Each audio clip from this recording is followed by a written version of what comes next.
Hello ಸ್ನೇಹಿತರೆ, ಚಳಿಗಾಲ ಬಂದಾಗ ನಮ್ಮ ಕಾಲು ಹಿಂಬಡಿಗಳು ತುಂಬಾ ಸೀಳುತ್ತೆ. ಅದರ ಜೊತೆಗೆ ನಮ್ಮ ಕಾಲು ನೋವು ಕೂಡ ತುಂಬಾ ಆಗ್ತಾ ಹೋಗುತ್ತೆ ಸ್ನೇಹಿತರೆ. ಹಾಗಾದರೆ ನಿಮ್ಮ ಹಿಂಬಡಿಗಳು ಕೂಡ ಸೀಳಬಾರ್ದು, ಈ ಥರ ನಮ್ಮ ಹಿಂಬಡಿಗಳು ಕೂಡ ತುಂಬಾ ಸಾಫ್ಟ್ ಆಗಿರಬೇಕು ಅಂದರೆ ನೀವು ಇದನ್ನು ಒಂದು ಸರ್ತಿ ಈ ಟಿಪ್ಸನ್ನು ಟ್ರೈ ಮಾಡಿ ಸ್ನೇಹಿತರೆ. ನಿಮ್ಮ ಹಿಂಬಡಿ ಎಷ್ಟೇ ಕ್ರ್ಯಾಕ್ ಆಗಲಿ, ಎಷ್ಟೇ ನೋವಾಗಲಿ ಇದನ್ನು ಕಡಿಮೆ ಮಾಡುತ್ತೆ ಸ್ನೇಹಿತರೆ. ತುಂಬಾ ಯೂಸ್ಫುಲ್ ಆಗೋವಂಥದ್ದು. ಹಾಗಾಗಿ ನೋಡ್ಬೋದು ನನ್ನ ಹಿಂಬಡಿಗಳು ಎಷ್ಟು ಸಾಫ್ಟ್ ಆಗಿರುವಂಥದ್ದು. ಒಂದೇ ರಿಸಲ್ಟಿಗೆ ಎಷ್ಟು ಸಾಫ್ಟ್ನೆಸ್ ಬರುತ್ತೆ ಅಂದರೆ ಸ್ನೇಹಿತರೆ, ನೀವು ಕೂಡ ಆಶ್ಚರ್ಯ ಪಡ್ತೀರಾ. ಹಾಗಾದರೆ ಏನೆಲ್ಲ ಫಾಲೋ ಮಾಡಬೇಕು, ಯಾವ ರೀತಿಯಾಗಿ ನಮ್ಮ ಕಾಲಿಗೆ ಹಚ್ಕೋಬೇಕಂತ ತೋರಿಸ್ತೀನಿ ನೋಡಿ. ಇವಾಗ ಫಸ್ಟಿಗೆ ಸ್ನೇಹಿತರೆ ಒಂದು ಸಣ್ಣದಾಗಿರುವಂಥ ಬಟ್ಲು ತೊಗೊಂಡಿದ್ದೀನಿ. ನಾನು ಇವಾಗ ಕ್ಲಿನಿಕ್ ಪ್ಲಸ್ ಶಾಂಪೂ ತೊಗೊಳ್ತಾ ಇದ್ದೀನಿ. ನಮ್ಮ ಕಾಲುಗಳನ್ನು ಸಾಫ್ಟ್ನೆಸ್ ಮಾಡುತ್ತೆ. ನಮ್ಮ ಕಾಲ ಮೇಲೆ ಎಷ್ಟೇ ಕೊಳೆ ಕೂತ್ಕೊಂಡಿರೋಂಥದ್ದೆಲ್ಲ ಕೂಡ ರಿಮೂವ್ ಮಾಡುತ್ತೆ. ಹಾಗಾಗಿ ಯಾವುದೇ ಶಾಂಪೂ ಕೂಡ ನೀವು ಬಳಸ್ಬೋದು. ನಿಮ್ಮ ಹತ್ರ ಇರುವಂಥ ಶಾಂಪೂ ನೀವು ಕೂಡ ಬಳಸ್ಕೊಳ್ಳಿ. ಒಂದು ಪೂರ್ತಿ ಶಾಂಪೂ ಬೇಕಾಗುತ್ತೆ. ಹಾಗಾಗಿ ನಾನು ನೋಡ್ಬೋದು ಶಾಂಪೂ ಫುಲ್ ಹಾಕಿದ್ದೀನಿ. ಆಮೇಲೆ ಇದಕ್ಕೆ ಏನು ಹಾಕ್ತಾ ಇದ್ದೀನಪ್ಪ ಅಂದರೆ ನೋಡಿ, ಒಂದು ಅರ್ಧ ಚಮಚದಷ್ಟು ಅಡುಗೆ ಸೋಡಾ ಬಳಸ್ತಾ ಇದ್ದೀನಿ. ಅಡುಗೆ ಸೋಡಾ ನಮ್ಮ ಕಾಲ ಮೇಲೆ ಎಷ್ಟೆಲ್ಲ ಕೊಳೆ ಕೂತ್ಕೊಂಡಿರೋಂಥದ್ದು ಬೇಗನೆ ಮಾಯ ಮಾಡುತ್ತೆ ಸ್ನೇಹಿತರೆ. ಅಷ್ಟು ಪವರ್ಫುಲ್ ಇರುವಂಥದ್ದು. ಹಾಗಾಗಿ ನೋಡ್ಬೋದು ನಾನು ಅರ್ಧ ಚಮಚದಷ್ಟು ಇದಕ್ಕೆ ಅಡುಗೆ ಸೋಡಾ ಹಾಕಿದ್ದೀನಿ. ಇವಾಗ ಅದ್ರ ಮೇಲೆ ನಾನು ಲಿಂಬೆಹಣ್ಣಿನ ರಸ ಹಾಕ್ತಾಯಿದ್ದೀನಿ. ನಮಗೆ ಬೇಕಾಗುವಂಥದ್ದು ಏನಂದರೆ ಸ್ನೇಹಿತರೆ, ಲಿಂಬೆಹಣ್ಣಿನಲ್ಲಿ ನೋಡ್ತಾ ಇರ್ಬೋದು ವಿಟಮಿನ್ ಸಿ ಇರುತ್ತೆ. ನಮ್ಮ ಕೂತ್ಕೊಂಡಿರೋಂಥದ್ದು ಕೊಳೆ ಎಲ್ಲ ಕೂಡ ಈಸಿಯಾಗಿ ಬಿಟ್ಕೊಳ್ಳುತ್ತೆ. ಹಾಗಾಗಿ ಇದೇ ರೀತಿಯಾಗಿ ರಿಯಾಕ್ಷನ್ ರೆಡಿ ಆಗ್ತಾ ಇರೋಂಥದ್ದು ನೋಡ್ಬೋದು. ಇದೇ ರಿಯಾಕ್ಷನ್ ನಮ್ಮ ಕಾಲು ಮೇಲೆ ತುಂಬ ದಿನಗಳಿಂದ ಕೊಳೆ ಕೂತ್ಕೊಂಡಿರೋಂಥದ್ದು, ಹಾಗೆ ಕಾಲು ಕ್ರ್ಯಾಕ್ ಆದಾಗ ನಮ್ಮ ಕಾಲು ಸಾಫ್ಟ್ನೆಸ್ ಇಲ್ಲದೆ ಇರೋಕ್ಕೋಸ್ಕರ ನಮ್ಮ ಕಾಲು ತುಂಬಾ ನೋವಾಗಿ ಕ್ರ್ಯಾಕ್ ಆಗ್ತಾ ಹೋಗುತ್ತೆ ಸ್ನೇಹಿತರೆ.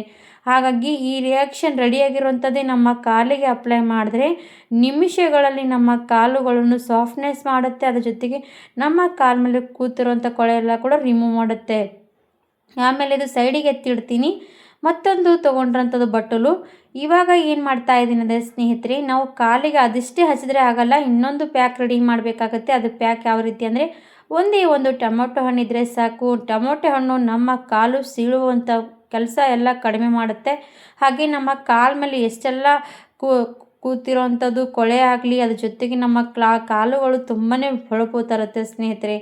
ಯಾಕಂದರೆ ಟೊಮೊಟೊ ನಮ್ಮ ಮುಖ ಯಾವ ರೀತಿ ಕ್ಲೀನ್ ಮಾಡುತ್ತಲ್ವ, ಅದೇ ರೀತಿಯಾಗಿ ನಮ್ಮ ಕಾಲ ಮೇಲೆ ಇದು ಕೂಡ ಒಂಥರ ಸ್ಕ್ರಬ್ಬಿಂಗ್ ರೀತಿ ಕೆಲಸ ಮಾಡುತ್ತೆ. ಹಾಗಾಗಿ ನಾನು ಒಂದು ಟೊಮೊಟೊ ಹಣ್ಣು ತೊಗೊಂಡು ಈ ಥರ ತೊಗೊಳ್ತಾ ಇದ್ದೀನಿ. ಯಾಕಂದರೆ ನಮಗೆ ಪೂರ್ತಿಯಾಗಿ ತುರ್ಕೊಳ್ಬೇಕಾಗುತ್ತೆ. ಇಲ್ಲಾಂದರೆ ಮಿಕ್ಸಿಯಲ್ಲಿ ಕೂಡ ರಸ ಮಾಡ್ಕೋಬೋದು. ಆ ರೀತಿಯಾಗಿ ಕೂಡ ಇಲ್ಲದೇ ಇರೋರು ಈ ಥರವಾಗಿ ಮಾಡ್ಕೊಂಡು ತಗೊಳ್ಳಿ ನೋಡಿ. ಇವಾಗ ಪೂರ್ತಿಯಾಗಿ ನಾನು ರಸ ತೆಗಿತಾ ಇರೋವಂಥದ್ದು ಕಾಣಿಸ್ತಾ ಇರ್ಬೋದು. ಟೊಮೊಟೊ ರಸ ನಮ್ಮ ಕಾಲುಗಳಾಗಲಿ, ಕೈಗಳಾಗಲಿ, ಮುಖ ಮಾತ್ರ ಎಷ್ಟು ಗ್ಲೋ ಮಾಡುತ್ತೆ ಸ್ನೇಹಿತರೆ. ನೀವು ಟೊಮೊಟೊ ರಸ ಹಾಗೆ ನಿಮ್ಮ ಸ್ಕಿನ್ನಿಗೂ ಕೂಡ ಯೂಸ್ ಮಾಡ್ತಾ ಹೋದರೆ ನಿಮ್ಮ ಸ್ಕಿನ್ ಗ್ಲೋ ಆಗ್ತಾ ಹೋಗುತ್ತೆ ಸ್ನೇಹಿತರೆ. ಹಾಗಾದರೆ ನಮ್ಮ ಕಾಲುಗಳು ಕೂಡ ಗ್ಲೋ ಮಾಡ್ಕೋಬೇಕು, ನಮ್ಮ ಕಾಲು ಸೀಳುವಿಕೆ ಕೂಡ ಕಡಿಮೆ ಮಾಡಬೇಕಂದ್ರೆ ಇದನ್ನು ನೀವು ಈ ಥರವಾಗಿ ಫಾಲೋ ಮಾಡಬೇಕಾಗತ್ತೆ. ಇವಾಗ ಟೊಮೊಟೊ ರಸ ನೋಡ್ಬೋದು ಎಷ್ಟು ಬಂತಂತ. ಇಷ್ಟು ಟೊಮೊಟೊ ರಸ ಸಾಕಾಗುತ್ತೆ. ಈ ಟೊಮೊಟೊ ರಸದಲ್ಲಿ ನಾನು ಹಾಕ್ತಾ ಇರೋವಂಥದ್ದು ಒಂದು ಚಮಚದಷ್ಟು ಸಕ್ಕರೆ ಪುಡಿ ನಮ್ಮ ಮುಖ ಯಾವ ರೀತಿ ಸ್ಕ್ರಬ್ಬಿಂಗ್ ಮಾಡುತ್ತಲ್ವ, ಅದೇ ರೀತಿ ನಮ್ಮ ಕಾಲುಗಳು ಕೂಡ ಸ್ಕ್ರಬ್ಬಿಂಗ್ ಮಾಡ್ಕೋಬೋದು. ಆಮೇಲೆ ಒಂದು ಅರ್ಧ ಚಿಟಿಕೆಯಷ್ಟು ಇದಕ್ಕೆ ಅರಿಶಿಣದ ಪುಡಿ ಹಾಕ್ತಾಯಿದ್ದೀನಿ. ಅರಿಶಿಣದ ಪುಡಿ ಯಾಕಪ್ಪ ಅಂದರೆ ನಮ್ಮ ಕಾಲು ಸೀಳುವಿಕೆ ಆದಾಗ ಕಾಲುಗಳು ನೋವಾಗ್ತಾ ಹೋಗುತ್ತೆ. ಅದಕ್ಕೋಸ್ಕರ ನಮ್ಮ ಕಾಲಿಗೆ ಸೀಳುವಿಕೆ ಕಡಿಮೆ ಮಾಡುತ್ತೆ. ಅದ್ರ ಜೊತೆಗೆ ನಮ್ಮ ಫಿಲಪ್ ಮಾಡುತ್ತೆ ಸ್ನೇಹಿತರೆ, ನೋವು ಕೂಡ ಕಡಿಮೆ ಮಾಡುತ್ತೆ. ಇವಾಗ ನೋಡಿ ಎರಡೂ ಕೂಡ ರೆಡಿ ಆಯಿತು. ಇವಾಗ ಫಸ್ಟಿಗೆ ನನ್ನ ಕಾಲುಗಳು ನೋಡ್ಬೋದು ಯಾವ ರೀತಿಯಾಗಿರುವಂಥದ್ದು. ಎಷ್ಟು ಚಳಿಗಾಲ ಬಂದರೆ ಸಾಕು ಸ್ನೇಹಿತರೆ, ನಮ್ಮ ಕಾಲು ಈ ಥರ ಆಗೇ ಆಗುತ್ತೆ. ಇವಾಗ ಫಸ್ಟಿಗೆ ನೋಡಿ ಶಾಂಪೂ ಮಾಡಿರೋಂಥ ಈ ಥರ ಪ್ಯಾಕ್ ಇರುತ್ತಲ್ವ, ಅದು ಪ್ಯಾಕ್ ಫಸ್ಟಿಗೆ ಹಚ್ಕೋಬೇಕಾಗತ್ತೆ. ನೀವು ಅದೇ ರೀತಿ ಹಾಗೆ ಕೂಡ ಹಚ್ಕೋಬೋದು. ಇಲ್ಲಾಂದರೆ ಕೆಳಗಡೆ ಒಂದು ಯಾವುದಾದ್ರೂ ಒಂದು ಬೌಲ್ ಈ ಥರ ಟಬ್ ತೊಗೊಳ್ಳಿ. ಈ ಟಬ್ಬಿನಲ್ಲಿ ನಾನು ಇವಾಗ ಫಸ್ಟಿಗೆ ಈ ಥರವಾಗಿ ಹಚ್ತಾ ಇದ್ದೀನಿ ನೋಡ್ಬೋದು. ಹೊರಗಡೆ ಹೋಗಿ ಮೆನಿಕ್ಯೂರ್ ಮಾಡ್ಕೊಂಡು ಬಂದಾಗ ದುಬಾರಿ ದುಡ್ಡು ಕೊಟ್ಟು ಖರ್ಚು ಮಾಡ್ತೀವಿ. ಅದ್ರ ಜೊತೆಗೆ ಸ್ನೇಹಿತರೆ, ನಾವು ಮನೆಯಲ್ಲಿ ಈ ಥರವಾಗಿ ನ್ಯಾಚುರಲಾಗಿ ಮಾಡಿಕೊಂಡ್ರೆ ನಮ್ಮ ಕಾಲು ಸೀಳುವಿಕೆ ಕಡಿಮೆ ಆಗುತ್ತೆ. ಹಾಗೆ ನಮ್ಮ ದುಡ್ಡು ಕೂಡ ಉಳಿತಾಯ ಆಗುತ್ತೆ. ಅದ್ರ ಜೊತೆಗೆ ನ್ಯಾಚುರಲ್ ರೀತಿಯಾಗಿ ಮಾಡಿರೋಂಥದ್ದು ಸ್ನೇಹಿತರೆ. ಮನೆಯಲ್ಲಿ ನಾವು ಈ ಥರ ಮಾಡ್ಕೊಳ್ಳೋದ್ರಿಂದ ನಾವು ಯಾವುದೇ ಕೆಮಿಕಲ್ ಪ್ರಾಡಕ್ಟ್ ಯೂಸ್ ಮಾಡುವಂಥದ್ದು ಕೂಡ ಅವಶ್ಯಕತೆ ಬೀಳಲ್ಲ. ಇವಾಗ ನೋಡಿ ಕಾಲು ಚೆನ್ನಾಗಿ ಫಸ್ಟಿಗೆ ಹಚ್ಕೊಂಡು ತೊಗೋಬೇಕು. ಆಮೇಲೆ ಒಂದು ಮನೆಯಲ್ಲಿ ಹಲ್ಲು ಉಜ್ಜುವಂಥ ಬ್ರಷ್ ಇದ್ದೇ ಇರುತ್ತೆ. ಆ ಬ್ರಷ್ಷಿನ ಸಹಾಯದಿಂದ ನಾನು ಎಲ್ಲ ಕಡೆ ಈ ಥರ ಉಜ್ತಾ ಇದ್ದೀನಿ ನೋಡ್ಬೋದು. ಯಾಕಂದರೆ ಇದೇ ರೀತಿಯಾಗಿ ಉಜ್ಜಿದ್ರೆ ನಮ್ಮ ಕಾಲ ಮೇಲಿರುವಂಥ ಕೊಳೆ ಆಗಲಿ, ನಮ್ಮ ಕಾಲು ಸೀಳುವಿಕೆ ಎಲ್ಲೆಲ್ಲಿರುತ್ತೆ ಅಲ್ಲೆಲ್ಲ ಕೂಡ ಈ ಥರ ಉಜ್ಜಿದ್ರೆ ಸಾಕು, ಪೂರ್ತಿಯಾಗಿ ಎಲ್ಲ ಕೂಡ ಕಡಿಮೆ ಆಗುತ್ತೆ. ಅದು ಹಾಗೆ ನಮ್ಮ ಕಾಲ ಮೇಲೆ ಕೂತಿರೋಂಥದ್ದೆಲ್ಲ ಕೂಡ ರಿಮೂವ್ ಆಗುತ್ತೆ ನೋಡಿ. ಸೇಮ್ ಇದೇ ಥರವಾಗಿ ಪೂರ್ತಿಯಾಗಿ ಸ್ವಲ್ಪ ನಿಮ್ಗೆ ಎಷ್ಟು ಆಗುತ್ತೆ ಅಷ್ಟು ನೋಡಿಕೊಂಡು ಸ್ವಲ್ಪ ಉಜ್ಕೋಬೇಕು. ಯಾಕಂದರೆ ಸ್ವಲ್ಪ ಬೇಗನೆ ಫಾಸ್ಟಾಗಿ ಉಜ್ಕೊಳ್ತಾ ಹೋದರೆ ನೋವು ಕೂಡ ಆಗುತ್ತೆ. ಇವಾಗ ನೋಡಿ ಉಜ್ಜಿದಾದಮೇಲೆ ಸ್ವಲ್ಪ ಉಗುರು ಬೆಚ್ಚಗೆ ನೀರು ತಗೊಂಡು ಅದೇ ಉಗುರು ಬೆಚ್ಚಗೆ ನೀರಲ್ಲಿ ಸ್ವಲ್ಪ ಸ್ವಲ್ಪ ಎದ್ದು ಮತ್ತೊಂದು ಸ್ವಲ್ಪ ನಾನು ಇದೇ ರೀತಿಯಾಗಿ ಉಜ್ತಾ ಇದ್ದೀನಿ. ಯಾಕಂದರೆ ಕಾಲುಗಳು ಕೂಡ ಮೆತ್ತಗಾಗುತ್ತೆ. ಆಮೇಲೆ ನಮಗೆ ಕಾಲುಗಳು ಮೆತ್ತಗಾದಾಗ ಉಜ್ಜುವಾಗ ಎಲ್ಲ ಕೂಡ ಕೊಳೆ ರಿಮೂವ್ ಆಗುತ್ತೆ ನೋಡಿ. ಇವಾಗ ನಿಮಗೆ ಕಾಣಿಸ್ತಾ ಇರ್ಬೋದು ಆಫ್ಟರ್ ಆ್ಯಂಡ್ ಬಿಗನ್ ರಿಸಲ್ಟ್ ನೋಡಿ ಸ್ನೇಹಿತರೆ. ಫಸ್ಟಿಗೆ ಕಾಲು ಯಾವ ರೀತಿ ಇತ್ತು, ಇವಾಗ ನಿಮಗೆ ರಿಸಲ್ಟ್ ನೋಡಿದ್ರೆ ಗೊತ್ತಾಗ್ತಾ ಇರ್ಬೋದು ಕಾಲು ಎಷ್ಟು ಸಾಫ್ಟ್ ಆಯ್ತಂತ.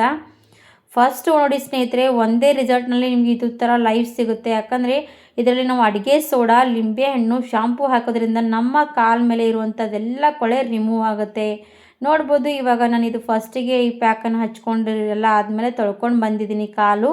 ಆಮೇಲೆ ತೊಳ್ಕೊಂಡು ಆದಮೇಲೆ ಇವಾಗ ಟೊಮೊಟೊ ಪೇಸ್ಟ್ ಮಾಡಿರೋಂಥದ್ದಲ್ವ, ಅದು ಪ್ಯಾಕನ್ನು ಕೂಡ ನಾವು ಕಾಲಿಗೆ ಹಚ್ಕೋಬೇಕು. ಎಲ್ಲೆಲ್ಲಿ ನಮ್ಮ ಕಾಲು ಸೀಳಿರುವಂಥ ಸಮಸ್ಯೆ ಜಾಸ್ತಿ ಇದೆ ಅಲ್ಲೆಲ್ಲ ಕಡೆ ಫಸ್ಟಿಗೆ ಹಚ್ಕೊಂಡು ಪೂರ್ತಿ ಕಾಲೆಲ್ಲ ಹಚ್ಕೊಂಡ್ವಿ ಅಂದರೆ ಕಾಲ ಮೇಲೆ ಇರುವಂಥೆಲ್ಲ ಕೊಳೆ ರಿಮೂವ್ ಆಗುತ್ತೆ, ಸ್ಕ್ರಬ್ಬಿಂಗ್ ಆಗುತ್ತೆ. ಸ್ವಲ್ಪ ಕಾಲ ಮೇಲೆ ಈ ಥರ ಉಜ್ಕೊಂಡು ಮತ್ತು ಒಂದು ಪ್ಲಾಸ್ಟಿಕ್ ಕವರ್ ತೊಗೋಬೇಕು 2. ಈ ಪ್ಲಾಸ್ಟಿಕ್ ಕವರ್ನಲ್ಲಿ ಕಾಲು ಹಾಕಿ ಈ ಥರ ಗಂಟು ಹಾಕಬೇಕು. ಈ ಥರ ಗಂಟು ಹಾಕಿದರೆ ನಮ್ಮ ಕಾಲುಗಳೇನಾಗುತ್ತೆ ಅಂದರೆ ಸಾಫ್ಟಾಗಿರಬೇಕು. ಒಂದು 10 ನಿಮಿಷ ಇದೇ ಪ್ಲಾಸ್ಟಿಕ್ ಕವರ್ನಲ್ಲಿ ಬಿಟ್ಬಿಡಿ. ಈ ಥರ ಒಂದು 10 ನಿಮಿಷ ಪ್ಲಾಸ್ಟಿಕ್ ಕವರ್ನಲ್ಲಿ ಬಿಟ್ಟಿದ್ದೆ.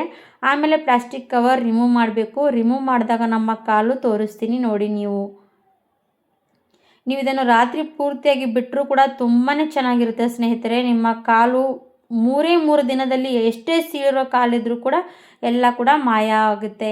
ಇವಾಗ ಪ್ಲಾಸ್ಟಿಕ್ ಕವರ್ ತೆಗೆದಾಯಿತು. ಪ್ಲಾಸ್ಟಿಕ್ ಕವರ್ ತೆಗೆದ ಮೇಲೆ ಮತ್ತೆ ನಾನು ಕಾಲು ವಾಶ್ ಮಾಡ್ತಾ ಇದ್ದೀನಿ. ವಾಶ್ ಮಾಡುವಾಗ ನೀವು ನೋಡಿ ಉಗುರು ಬೆಚ್ಚಗೆ ನೀರೇ ಯೂಸ್ ಮಾಡಬೇಕು. ತುಂಬಾ ಬಿಸಿ ಇದ್ದರೆ ಸ್ವಲ್ಪ ಅದಕ್ಕೆ ನೀರು ಹಾಕ್ಬೋದು. ನಿಮಗೆ ಬಿಸಿ ಎಷ್ಟು ತಾಕುತ್ತೆ ನಿಮ್ಮ ಕಾಲಿಗೆ ಅಷ್ಟು ತೊಗೊಂಡ್ಬಿಡಿ.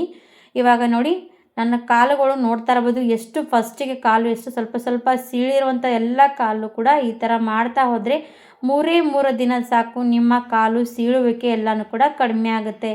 ಇವಾಗ ನೋಡಿ ನೀರಲ್ಲಿ ವಾಶ್ ಮಾಡ್ಕೊಂಡಾಯಿತು. ನೀರಲ್ಲಿ ವಾಶ್ ಮಾಡ್ಕೊಂಡು ಬಂದಮೇಲೆ ಒಂದು ಕಾಟನ್ ಬಟ್ಟೆ ಯಾವುದಾದ್ರು ತೊಗೊಂಡು ಪೂರ್ತಿಯಾಗಿ ಕ್ಲೀನಾಗಿ ಒರೆಸ್ಕೊಂಡ್ಬಿಡಿ.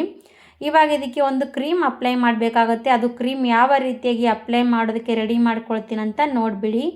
ಇವಾಗ ನಾನು ಕ್ರೀಮ್ ಅಪ್ಲೈ ಮಾಡೋದಕ್ಕೆ ತೊಗೊಳ್ತಾ ಇರೋವಂಥದ್ದು ಏನಪ್ಪ ಅಂದರೆ ವ್ಯಾಸ್ಲಿನ್ ಸ್ನೇಹಿತರೆ.